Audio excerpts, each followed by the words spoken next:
మనిషిలో మానవత్వం. మనుషుల్లో మానవత్వం గురించి అబ్దుల్ కలాం గారు చివరిసారిగా చెప్పిన ఓ చిన్న కథ. ఓ తండ్రి కొడుకు గుడికి వెళ్ళారు. ముఖద్వారంలో ఉన్న స్తంభాలపై చెక్కిన సింహం ముఖాలను చూసిన కొడుకు జడుసుకుంటాడు.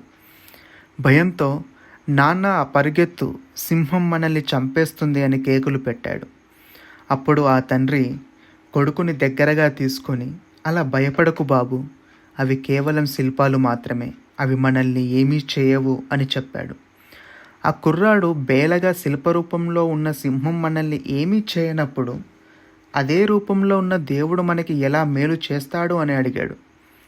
ఆ మాటలు విన్న తండ్రి తన డైరీలో ఇలా రాసుకున్నాడు: ఆ రోజు నుంచి ఈ రోజు వరకు నా దగ్గర వాడి ప్రశ్నకు సమాధానం లేదు, కానీ అప్పటి నుంచి దేవుడిని శిల్పాల్లో కాకుండా మనుషుల్లో వెతకడం ప్రారంభించా.